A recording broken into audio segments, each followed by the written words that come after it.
الله يدافع عن الذين آمنوا إن الله لا يحب كل خوان كفور قتل للذين يقاتلون بأنهم ظلموا وإن الله على نصرهم لقدير الذين أخرجوا من ديارهم بغير حق إلا أن يقولوا ربنا الله ولولا دفع الله الناس بعضهم ببعض لهدمت صوامع وبيع وصلوات ومساجد يذكر فيها اسم الله كثير ولن ينصرن الله من ينصره فإن الله لقوي عزيز اللهم صل على محمد وعلى آل محمد كما صليت على إبراهيم وعلى آل إبراهيم إنك حميد مجيد اللهم صل وسلم وبارك عليه الله سبحانه وتعالى শুকর সত্যকে জানার জন্য জীবন বলিষ্ঠ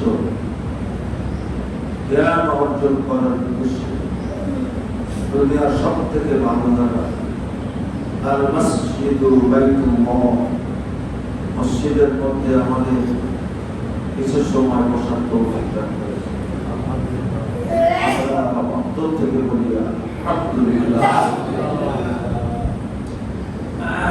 আমি আপনাদের সম্পর্কে সূরা আল-হজের 38 এবং 39 দুটি আয়াত পাঠ করলাম। এই 48 থেকে 46 নম্বর আয়াত পর্যন্ত এর আলোকেই আমরা আজকে কিছু কথা বলবো, বাস্তবতার আলোকে আমরা কিছু কথা বলবো। আল্লাহ রাব্বুল আলামিন এখানে আমাদের উদ্দেশ্যে যে কথাগুলি বলতে চাইলেন তা হলো ইন্নাল্লাহা ইউদাফিউ, ইন্না মানে অবশ্যই, আর ইন্নার ইসম হলো আল্লাহ, অবশ্যই আল্লাহ ইউদাফিউ হটিয়ে দেবেন, দাফন করে দেবেন, বিলুপ্ত করে দেবেন আনিল্লাযীনা আমানু, মুসলমানদের যারা মুমিন তাদের যত দুশমন আছে, তাদের যত শত্রু আছে, আল্লাহ তাদেরকে দাফন করে দেবেন। আর মুমিনদের শত্রু কারা? যারা বিশ্বাসঘাতক আর যারা হলো অকৃতজ্ঞ। আল্লাহ বলছে অবশ্যই আল্লাহ লা ইউহিব্বু, পছন্দ করেন না, ভালোবাসেন না, কুল্লা, এমন সব লোক যারা খওয়ান, যারা বিশ্বাসঘাতক, যাদেরকে বা যাদের উপরে আস্থা রাখা যায়, যাদের উপরে বিশ্বাস রাখা যায় না, কাফুর এবং যারা অকৃতজ্ঞ। দুনিয়ার মধ্যে তারাই হলো সমস্যা, যারা খওয়ান, যারা বিশ্বাসঘাতক, চোখ উল্টিয়ে দেয়। আর হলো যারা অকৃতজ্ঞ, মানে নিজের উপরে সন্তুষ্ট না, তারা আরো চায়, আরো চায়, আর তখনই দ্বন্দ্ব বাঁধে। তারা আরো প্রয়োজন, তখন বাঁধেটা কি? দ্বন্দ্ব বাঁধে। আল্লাহ ওয়াদা করতেছেন মুমিনদের যত দুশমন আছে আল্লাহ তা দাফন করে দেবেন। এরপরে আল্লাহ বলেন এই আয়াতগুলি অবতীর্ণ হয় মুহাম্মদুর রাসূলুল্লাহ সাল্লাল্লাহু আলাইহি ওয়াসাল্লাম কেবলমাত্র মক্কা থেকে হিজরত করে মদিনায় গেছে। মক্কা 13 বছর পর্যন্ত আল্লাহ নবী মিষ্টি মিষ্টি করে কথা বলেছেন, মানুষকে নরম করে করে ভালোর দিকে ডেকেছেন, কিন্তু ফলাফল ছিল মুহাম্মদ সাল্লাল্লাহু আলাইহি ওয়াসাল্লামকে নানা ভাবে তার এই ভালো কাজে বাধা দিল। আল্লাহর নবীর জীবনটা ছিল কল্যাণ করা, মানুষের ভালো কিছু করা। তাই তিনি যখন একটু বোঝা শুরু করেছে তখন থেকে এই কাজে নিজেকে আপনার বিসর্জন করে দিয়েছে। ওই 15 বছরের থেকে শুরু করে ফজর থেকে শুরু করে, তারপরে কোরআন নাযিল হলো, তারপরে কলেমার মাধ্যমে মানুষকে কল্যাণের দিকে ডাকলেন। আল্লাহ নবীর এই ভালো কাজে বাধা দিতে মক্কার কুরাইশরা নানা প্রকার প্রস্তাব, হুমকি, লালসা, তারপরে গালাগালি, বিদ্রুপ করা, পাগল, কাহের, তারপরে তাকে প্রস্তাব দেয়া, সুন্দরী নারী, তোমাকে সব থেকে অর্থের মানে বিত্তবান করে দেওয়া হবে। এটা নতুন কোনো নিয়ম না। কাউকে যদি আদর্শচ্যুত করতে হয় তাহলে নারীর লোক দিতে হয়, আর দিতে হয় ক্ষমতার লোক, আর দিতে হয় আপনার সম্পদের লোক।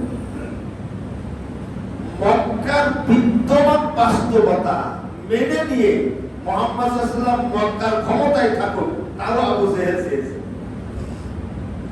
মক্কার বিদ্যমান যে ব্যবস্থাপনা আছে এইটা মেনে নিয়ে তুমি রাষ্ট্রীয় ক্ষমতা গ্রহণ করো, অথবা তুমি সম্পদের মালিক হও, অথবা ভালো ভালো নারী তুমি বিবাহ করো, কিন্তু তুমি যা বলতে চাচ্ছ ওটা বন্ধ করো। মুহাম্মদ রাসূলুল্লাহ সাল্লাল্লাহু আলাইহি ওয়াসাল্লাম বললেন, এক হাতে যদি চাঁদ দেওয়া হয় আর এক হাতে যদি সূর্য দেওয়া হয়, আমার এই কর্ম থেকে কেউ বিরত রাখতে পারবে না। তাহলে আদর্শের কত দাম, আদর্শের কত দাম। তাদেরকে তারা বিক্রি হয় না, তাদেরকে ক্রয় করা যায় না, আদর্শের জন্য জীবনটাও দিয়ে দিতে পারে।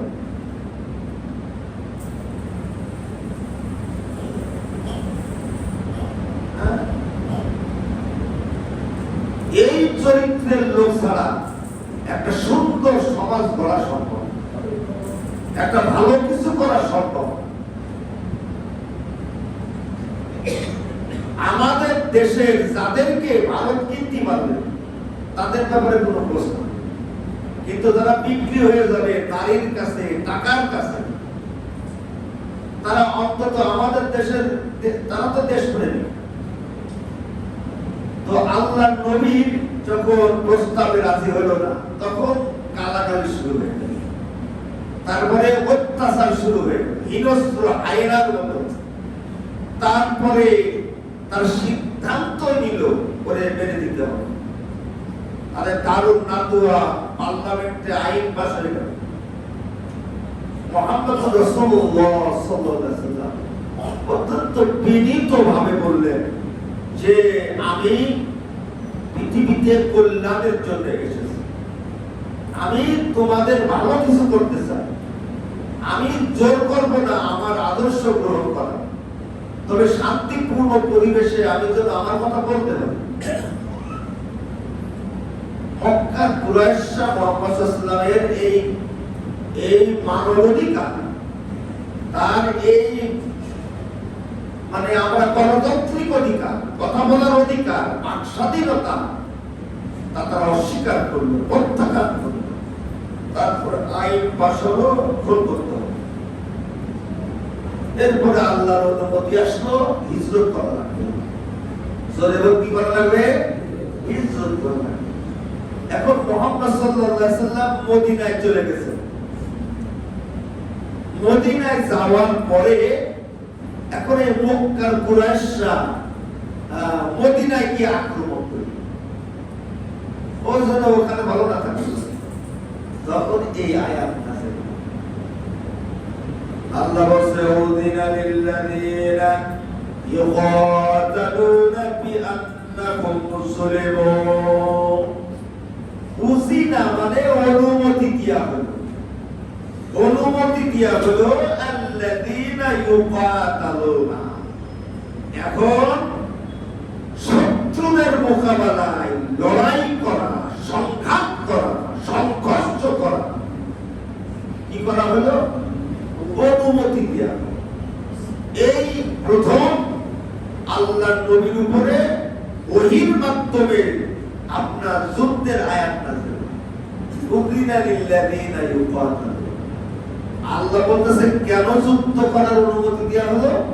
বিআন্নাহুম যুলিমুন, তারা জুলুম করেছে। জোরে বলো কি করেছে? তারা জুলুম করেছে। কাউকে জোর করে কাউকে আদর্শচ্যুত করা এটা হলো জুলুম। কারোর বাক স্বাধীনতা কেড়ে নেওয়া এটা হলো জুলুম। অন্যায় ভাবে মানে অনিয়ম প্রক্রিয়া কারোর অধিকার হরণ করা, কাউকে বিদ্রুপ করা, এগুলো হলো জুলুম। আপনি বিনা কারণে শুধুমাত্র আদর্শের প্রশ্নে কাউকে খুন করার চিন্তা ভাবনা করা, এটা কি? আল্লাহ বলছে জুলুম। যেহেতু জুলুম করেছে, দেওয়ালের পিঠ থেকে গেছে, এখন অনুমতি দেওয়া হলো।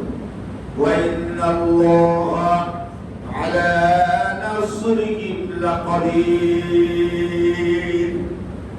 আল্লাহ বলছে আমি শুধু অনুমতি দিলাম না, তোমরা যদি রুখে দাঁড়াও আমি আল্লাহ সাহায্য করতে সক্ষম। ওয়াইন্নাল্লাহা আলা নাসরিহিম লাকাদির, আমি অবশ্যই সাহায্য করব। তাহলে আমাদের আগে রুখে দাঁড়াতে হবে না আগে বলতে হবে আবাবিল আসে না কেন? আবাবিল আসে না, 140 কোটি মুসলমান ফলাই তৈরি দাও, তাহলে অবশ্যই আবাবিল আসবে। আবাবিল আসবে না টর্নেডো আসবে, আবাবিল আসবে না ভূমিধ্বস আসবে, আবাবিল আসবে না ভূমিকম্প আসবে, আবাবিল আসবে না দাবানওয়ালা, আবাবিল আসবে। আল্লাহ বলছে তোমরা রুখে দাঁড়াও জালেমদের মোকাবেলায়, আমি আল্লাহ সাহায্য করতে সক্ষম। আল্লাহ আরো ব্যাখ্যা করতেছেন জালেম কারা? আল্লাযীনা উখরিজু মিন দিয়ারিহিম। আল্লাহ বলছে যাদেরকে তাদের ঘর বাড়ি থেকে বের করে দিয়েছে, যারা বের করে দিয়েছে তারা কারা? বাড়ি থেকে বের করে দেয়। তোমার বাড়িতে তুমি থাকতে পারবো না, বিগাইরি হাক্কিন, কোনো হক নেই, বিনা কারণে, ন্যায়সঙ্গত কারণ ছাড়া, এটা হচ্ছে বিগাইরি হাক্কিন। তাদের অপরাধটা কি? ইল্লা আইয়াকুলু রাব্বুনাল্লাহ, এদের অপরাধ হলো এরা মুসলমান। আরে কথা কয় না কেন? এরা কি? এরা মুসলমান, এই কারণে এদেরকে বের করে দিতে হবে, কাজার খালি করতে হবে। কাজায় লোক থাকবে, মুসলমানরা থাকবে না। আজকে এই মোদির কাজ হলো হিন্দু রাষ্ট্র গঠন করা, এটা তো ধর্মযুদ্ধ। ভারত পাকিস্তানের মধ্যে যে যুদ্ধ, এটা সাধারণ কোন যুদ্ধ না। এই যুদ্ধের রাজপথ দিয়েই গজওয়াতুল হিন্দ আসবে। তার কারণ প্রত্যেকটা প্রদেশে জোর করে করে বলা হচ্ছে যে জয় শ্রীরাম বল, জয় শ্রীরাম বল। তাদেরকে পিটানো হচ্ছে, আগুন ধরিয়ে দেওয়া হচ্ছে। তারা ভারতে থাকতে পারবে না। অপরাধ হলো ইয়াকুলু রাব্বুনাল্লাহ। তারা মুসলমান, তারা মুসলমান। আল্লাহ রাব্বুল আলামিন বলছে যে এরা হলো জালেম। আরে কথা কয় না, এরা কি? এরা জালেম। শুধুমাত্র ধর্মের কারণে কাউকে জন্মভূমি থেকে তাড়িয়ে দেওয়া, এটার নাম কি? এটার নাম হলো জালেম। আমরা জালেম হতে পারি। আমাদের অত্যাচারে বাংলাদেশে যদি অমুসলিমরা থাকতে না পারে, আমরাও জালেম। কিন্তু বাংলাদেশের অমুসলিমরা, হিন্দুরা আমাদের কারণে তারা নির্যাতিত, নিপীড়িত, এটা কি বাস্তব? তাহলে এই যে ভারতের মিডিয়াগুলো, ওরা যে এত নিচ, ওদের দেশটা বড় কিন্তু মনটা ছোট, ওরা এত ছোট লোক। মানে আমি কয়েকদিন ধরে ভাবতেছি যে আমাদের পূর্বপুরুষের জন্য যে তোমাদের স্যালুট জানাই যে অন্তত আমরা ভারতের সাথে নেই, কারণ এদের মতো নিকৃষ্ট লোকেদের সাথে বসবাস করা যাবে না। এদের যে সুপার সোল, এই যে দ্বিজাতি তথ্যের ভিত্তিতে আমাদের আলাদা করে পাকিস্তান না করে আজকে তো বাংলাদেশ হতো না। আমরা যে আরামে আছি, কত যে কষ্টে আছে এই আপনার ভারতের মুসলমান, ভারতের বাঙালিরাও বড় বিপদে আছে। এরা কত বড় জুলুম যে বারবার বলে তুমি এই কাজ করেছো। আমি বলছি না, আমি এই কাজ করিনি, আমি এই কাজ করিনি, আমার দ্বারা সম্ভব না। এই ১বিংশ শতাব্দীতে কোনো কিছু লুকানো তো সম্ভব না। প্রমাণ হাজির করো, দলিল পেশ করো। জম্মু কাশ্মীরের ১০০ কিলোমিটার ভিতরে পাকিস্তানের লোক এসে কিভাবে ৪ জন এসে লোক মারলো, প্রমাণ দাও। আমেরিকা বলতেছে, জাতিসংঘ বলতেছে, কই না প্রমাণ লাগবে না, তোমরাই করেছো। এটা কত বড় জুলুম! প্রমাণ লাগবে না। ইনজাকুম ফাসিকুম বিনাবাইন ফাতাবাজ্জালু। আল্লাহ বলছে যদি কোনো সংবাদ আসে ওটা চেক করো, ওটা যাচাই বাছাই করো। ফাতাবাজ্জালু আন তুসিবু কওমান বিজাহালাতিন। তুমি যদি ওইটা যাচাই বাছাই না করো, তাহলে অসাবধানবশত কারোর প্রতি অবিচার হয়ে যেতে পারে।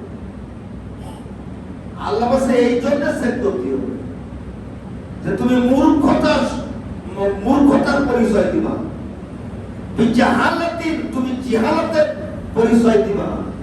তুমি যদি প্রমাণ ছাড়া কাউকে অভিযুক্ত করো না, তুমি করেছো, এটা তোমার দ্বারা। এই ৮ মাস পর্যন্ত বাংলাদেশে অমুসলিমরা থাকতে পারতেছে না, হিন্দুরা থাকতে পারতেছে না, ইয়ে থাকতে পারতেছে না, তা থাকতে পারতেছে না।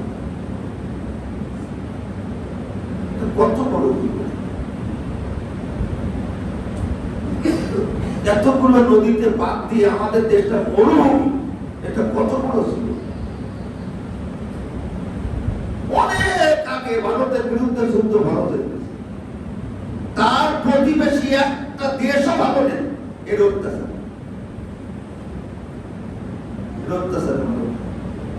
আল্লাহ বলছে, আল্লাহ রাব্বুল আলামিন বলতেছেন আমি জালেমদের মোকাবেলায় তোমাদের যুদ্ধ করার অনুমতি দিলাম। যুদ্ধ করার অনুমতি জোরে বল কে দিয়েছে? আল্লাহ। এবার তোমরা যুদ্ধের ময়দানে আসো, আমি সাহায্য করতে সক্ষম। কিন্তু আমরা নিয়ত করেছি আমরা আসবই না, আমরা আসবই না। আবাবিল পাখি আসে।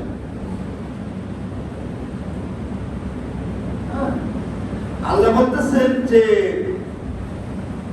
ওয়ালাউলা দাফউল্লাহিন নাস বা'দহুম বিবা'দ লাহুদ্দিমাত সাওয়ামি'ু ওয়া বি'উ ওয়া সালাওয়াতু ওয়া মাসাজিদু ইযকারু ফীহা ইসমুল্লাহি কাসীরা। আল্লাহ বলেন যুদ্ধের মধ্যে উপকার আছে। যুদ্ধের মধ্যে কি আছে? যুদ্ধের মধ্যে ভালো কিছু আছে। আমি যুদ্ধের মাধ্যমে কি করি?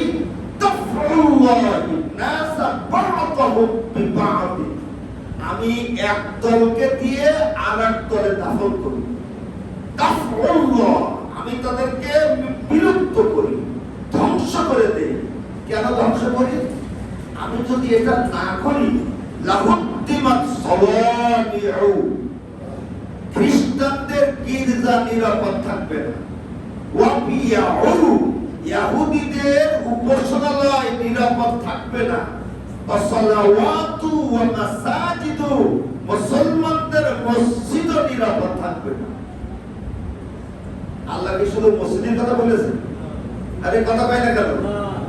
আল্লাহ বলতেছে একটা দেশে খ্রিস্টানদের গির্জা থাকতে হবে, ইহুদিদের উপাসনালয় থাকবে, হিন্দুদের মন্দির থাকবে, এগুলো রক্ষা করার জন্য যুদ্ধ করতে। ভারতে কয়েক শত মসজিদ শেষ করে দিয়েছে, জঙ্গি মারার জন্য নাকি কয় জায়গায়, 9 জায়গায় না কয় জায়গায় আক্রমণ করে সব মসজিদ মসজিদ মসজিদে জঙ্গি ঢুকেছে। আর ভারতে প্রত্যেকটা মসজিদের মধ্যে রাম ঢুকেছে, রাম মুসলমান হয়ে মসজিদে নামাজ পড়তেছে। এই জন্য মসজিদ থেকে রামের আবার হিন্দু বানাতে হবে। মসজিদের মধ্যে রাম ঢুকেছে, মসজিদের মধ্যে রাম ঢুকেছে কি করার জন্য? মানে ওদের ঈমান যে আমাদের রাম মুসলমান। আল্লাহ বলতেছেন যুদ্ধ করতে হবে খ্রিস্টানদের গির্জা রক্ষা করার জন্য, ইহুদিদের উপাসনালয়, হিন্দুদের মন্দির, মুসলমানদের মসজিদ, ধর্মীয় স্বাধীনতা, এগুলো বিবেক বিশ্বাসের স্বাধীনতা রক্ষা করার জন্য যুদ্ধ করতে।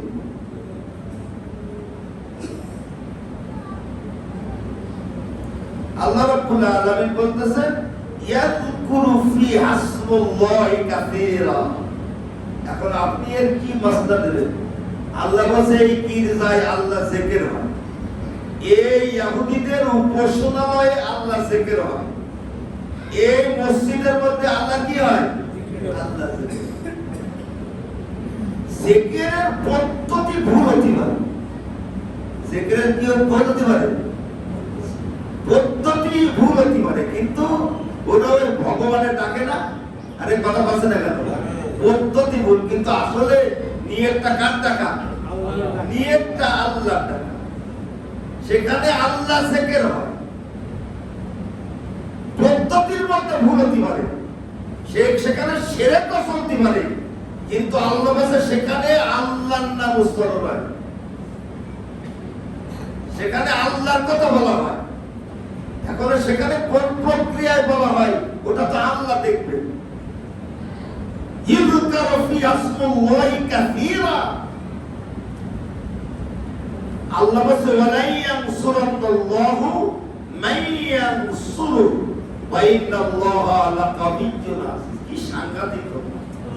আল্লাহ বলে এই সমস্ত নির্যাতিত, নিপীড়িত যারা ধর্মের কারণে, আদর্শের কারণে তারা অধিকার থেকে বঞ্চিত হচ্ছে, দেশ থেকে বিতাড়িত হচ্ছে, তথ্য সন্ত্রাসের শিকার হচ্ছে, তোমরা যদি তাদেরকে সাহায্য করো তাহলে আল্লাহ তোমাকে সাহায্য করবে। ওয়ালা ইয়ানসুরাল্লাহু মান ইয়ানসুরু ওয়া ইন্নাল্লাহা লাকাবিয়্যুন আযীজ। আল্লাহ রাব্বুল আলামিন সাহায্য করতে সক্ষম, তার কারণ আল্লাহ পাক পরাক্রমশালী, আল্লাহ শক্তিশালী। আল্লাহ বলছে আমি তোমাদের এই যুদ্ধে, আমি আয়াতের তর্জমাগুলো আগে করে নিই। আল্লাহ বলছে এই যে জালেম অত্যাচারী, এদের বিরুদ্ধে যুদ্ধে বিজয় লাভ করে কি করতে হবে? মাক্কান্নাহুম ফিল আরদ, জমিনে যদি তোমাদেরকে পাওয়ার দেওয়া হয়, আকামুস সালাত, মানুষকে ভালো করার জন্য নামাজ চালু করে দাও, ওয়া আতাউস যাকাত, মানুষকে দারিদ্র মুক্ত করার জন্য যাকাতের প্রথা চালু করো, ওয়া আমারু বিল মা'রুফ ওয়া নাহাউ আনিল মুনকার, আর মানে ভালো লোককে তোমরা লালন করো আর দুষ্টকে দমন করো। আল্লাহ বলতেছেন ইন্নাল্লাহা আনিল ওয়া ইন্নাল্লাহা আকিবাতুল উমুর, প্রত্যেক কাজের ফলাফল আল্লাহর ইখতিয়ার মুক্ত। তোমরা যদি আল্লাহর কাছে ভালো ফলাফল চাও তাহলে এই কাজগুলি করা লাগবে। আল্লাহ এরপরে বলতেছেন এই সৎ কাজের আদেশ, অসৎ কাজের নিষেধ, দারিদ্র মুক্ত করা। জোরে কি করা? এর হলো দারিদ্র মুক্ত করা। আপনি একা ভালো থাকলে এই সমাজ ভালো থাকবে না, সকলকে নিয়ে ভালো থাকতে হবে। জোরে সকলকে নিয়ে কি? সকলকে নিয়ে ভালো থাকতে হবে। তার মধ্যে না খেয়ে থাকার মধ্যে আমরা সবাই ভালো আছি। আসরের মতন একা একা ভালো থাকা, ওটা ভালো থাকা না। আল্লাহ বলছে এই কাজগুলো করতে হলে মিথ্যাচারের শিকার হতে হবে। ওয়াইন কাযাবুকা ফাকাদ কাযাবাত ক্বাবলাকুম কওম নূহ ওয়া সামূদ ওয়া কওম ইব্রাহিম ওয়া কওম লূত ওয়া আসহাবু মাদিয়ানা ওয়া কাযাবা মূসা فأمليت للكافرين ثم أخذتهم فكيف كان نكير। আল্লাহ বলতেছেন যে এই যে মিথ্যা শিকার হওয়া, এটা নতুন কোনো সুন্নত না, এটা সমস্ত নবীরা ভুক্তভোগী। হ্যাঁ, কিন্তু তারা সত্য প্রচারে, সত্য প্রতিষ্ঠা, তারা কখনো থমকে দাঁড়ায়। আল্লাহ ওয়াকাইতিম মিন কারিয়াতিন আলাকনাহা ওয়া হিয়া যালিমা ফাহিয়া খাফিয়াতুন আলা উরুশিহা ওয়া বিইরিন মুআত্তালাতিন ওয়া কসরিন মাশীদ। আল্লাহ বলতেছেন যে তোমরা জালেমদের মোকাবেলায় রুখে দাঁড়াও। এখানে দারুণ একটা কথা আল্লাহ রাব্বুল আলামিন বলছেন যে আল্লাহ বলতেছেন যে জালেমদের মোকাবেলা, জালেমদের বিরোধিতা করা। আল্লাহ বলেন লা ইউহিব্বুল্লাহুল জাহরা বিস-সূ মিনাল কাউল ইল্লা মান যুলিম। মানুষের মধ্যে পরস্পর নিন্দা মন্দ করা, কাউকে খারাপ বলা, এটা আল্লাহ পছন্দ করে। ইল্লা মান যুলিম, কিন্তু সমাজে যদি জুলুম করে তাহলে সেই জুলুমকারীর বিরুদ্ধে নিন্দা বন্ধ করা, তার বিরোধিতা করা, তার বিরুদ্ধে কঠোরতা প্রদর্শন করা আমি আল্লাহ পছন্দ করি। তাহলে মানুষের নিন্দা বন্ধ গাওয়া এটা আল্লাহ কি করে না? কিন্তু জালেমদের জুলুমের ব্যাপারে কথা বলতে হবে। হ্যাঁ, তাদের দমন করতে হবে তো, তা না হলে আল্লাহ এরপরে বলতেছেন যে জালেমদের বিরুদ্ধে, জালেমদেরকে আল্লাহ পছন্দ করেন। তাহলে জালেম কারা? যারা মানুষের অধিকার হরণ করে, দেশ থেকে তাড়িয়ে দেয়, হ্যাঁ, যেখানে ধর্মের স্বাধীনতা নাই, যেখানে মৌলিক অধিকার থেকে বঞ্চিত, যাদের কারণে উৎকণ্ঠার মধ্যে থাকতে হয়, চিন্তার মধ্যে থাকতে হয়, এই না জানি কি হইল। আজকে 17 বছর আমরা কি ভুক্তভোগী, তাই না? এখন আল্লাহ রাব্বুল আলামিন জালেমদেরকে দমন করার জন্য আমাদের উপরে কি ফরজ করেছেন? যুদ্ধ ফরজ করেছেন। কোরআনের মধ্যে অসংখ্য আয়াতে আল্লাহ বলছে ওমা কুননা মুহলিকিল কুরা ইল্লা ওয়া আহলুহা যালিমুন ফাআখাযাহুমুত তুফান ওয়া হুম যালিমুন فأخذهم الصيحة فجعلناهم غثاء فبعدا للقوم الظالمين. الترجمة قرأت عندي كأي من قرية أمليت لها وهي ظالمة ثم أخذتها وإلي المصير وكذلك أخذ ربك إذا أخذ القرى وهي ظالمة إن أخذه أليم شديد. আপনি এরকম শত শত আয়াত পড়েন। তোমরা জালেমের বিরুদ্ধে তোমরা সোচ্চার হও, তোমরা রুখে দাঁড়াও, তোমাদের মাধ্যমে আমি আল্লাহ তাদের বিরুদ্ধে যুদ্ধ করব। এখানে দারুণ কথা বলছে যে যারা জালেম ওদের মোকাবেলায় যুদ্ধ করেন কে? আল্লাহ যুদ্ধ করেন। আল্লাহ যুদ্ধ করেন দুই কায়দা। একটা হলো আল্লাহ বলতেছেন এই যে সূরা তাওবা আপনার 14 নম্বর আয়াতে ওয়াকাতিলুহুম ইউআযিবুহুমুল্লাহু বিআইদিকুম। আল্লাহ বলছে যে তোমরা জালেমদের বিরুদ্ধে সংঘাতে লিপ্ত হও, লড়াই করো। ইউআযিবুহুমুল্লাহু বিআইদিকুম, আল্লাহ তোমাদের হাত দিয়ে আল্লাহ তাদেরকে আযাব দেবে। আযাব দেবেন কে? ইউআযিবুহুমুল্লাহ। এই ইউআযিব এর ফাইল হলো আল্লাহ। হুম মানে আয়াস-সালিম, আস-সালিমুন। আল্লাহ জালেমদেরকে শাস্তি দিবেন বিআইদিকুম, তোমাদের হাত দিয়ে। তাহলে যারা ন্যায়ের জন্য যুদ্ধ করে ওই হাতের সাথে কার হাত থাকে? কি সাংঘাতিক কথা! বিআইদিকুম ওয়া ইউখজিকুম, তোমাদের হাত দিয়ে তাদের লাঞ্ছিত করবে। ওয়া ইয়ানসুরুকুম আলাইহিম, আর তাদের উপরে আল্লাহ তোমাদের বিজয় দান করবে। ওয়া ইয়াশফি সুদুর কওমিন মুমিনিন, আর নদীর পতন থেকে মুমিনরা শান্তি খুঁজে পাবে। ওয়া ইয়াশফি সুদুর কওমিন মুমিনিন, কি বলেন?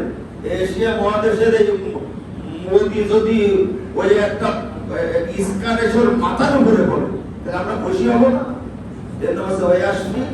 কারণ এই মানে এই এশিয়া মহাদেশটা ও জ্বালায় রেখেছে।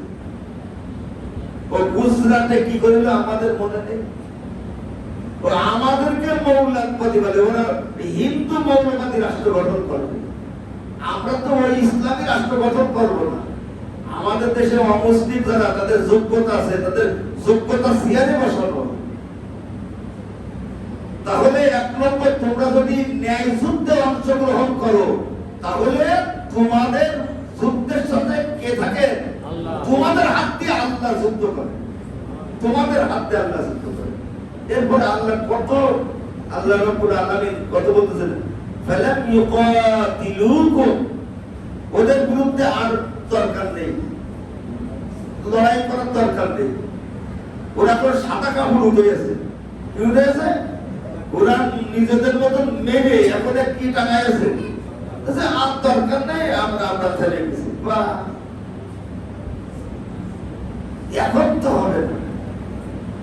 আল্লাহ বলছে দাঁড়াও, ওয়ালকাউ ইলাইকুমুস সালাম, যদি জালেমরা তোমাদের কাছে শান্তির প্রস্তাব দেয় তাহলে ওদের সাথে আর মারামারি করবো না। ওরা এখনো সাদা কাপড় উঠে গেছে না, ওকে শান্তির প্রস্তাব না? ওটা কি সঠিক না বিশ্বাসঘাতকতা? কি বলে? আরে ভারতের একটা ইতিহাস আছে তো, এরা ইখতিয়ার মোহাম্মদ বখতিয়ার 1317 জন নিয়ে আসে। গোর গোবিন্দ হলো জালেমদের ইতিহাস। কত বড় জালেম ছিল! 1317 জনের তারা একেবারে উচ্ছেদ করে দিয়ে এই মোগল সাম্রাজ্য 800 বছর এই এশিয়া মহাদেশ মুসলমানরা শাসন করে। ভারতবর্ষের মধ্যে যত আপনার দৃষ্টি নন্দন যা কিছু, এটা মুসলমানদের অবদান। যেদিকে তাকাবে এটা কোনো রাখবে না, তাজমহলও রাখবে না। ওরা এখন বিভিন্ন মাজারে ঢেকে দেবে, ওখানেও রাম দিয়েছে। এখন এদেরকে থামাতে গেলে মারামারি করতে হবে, জোরেবাজি করতে হবে, মারামারি করতে হবে। আল্লাহ বলেন ওয়ালকাউ ইলাইকুমুস সালাম, এরা শান্তির প্রস্তাব দেবে। আরে 2001 সালে ওই রৌমারিতে বাংলাদেশের মিডিয়ার জেলে মেরে ওদেরকে বাইন্ধে নিয়ে চলে আসে। এরপরে ওরা শান্তির প্রস্তাব দিয়েছিল, তখন শান্তি চুক্তি হয়েছিল। ওরা আপনার বিপদ দেখলে পা ধরে। এই কয়দিন আগের ঘটনা না, মানে আমাদের এখন কি বিজেপি না, বিজেপি পা ধরা দিয়েছে। আপনি বলেন তো কোন মানসিকতা কত নিকৃষ্ট পা ধরাই করে? মাফ করে দেন, মারির উপরে এদের আর কোনো ওষুধ নেই। 62 সালে ওই সিরিজ সাথে শান্তি চুক্তি হয়েছিল। যখন লাদাখ দখল করে নিলে আর দরকার নেই। এখন তুমি তোমার মতন করে মেরে এখন কি টাকা গেছে না, তা হবে না। আমরা একটু একটু একটু এত তাড়াতাড়ি কেন? শান্তি চুক্তি তো হবেই। কিন্তু একটু নেও।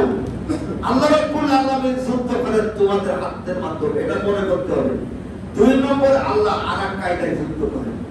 আল্লাহ যখন বলে যে না আমার বাহিনী আর নেই, তখন যুদ্ধটা আল্লাহ নিজে গ্রহণ করে।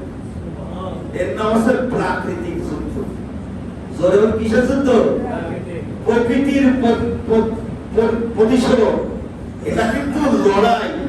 আল্লাহ রাব্বুল আলামিন প্রাকৃতিক কত কায়দায় যুদ্ধ করে সেইগুলো কোরআনের মধ্যে বয়ান করেছে যে না তোমরা যখন পারবা না তখন আবাবিল আসবে, টর্নেডো হয়ে, ভূমিকম্প হয়ে, বিভিন্ন কাহিনী।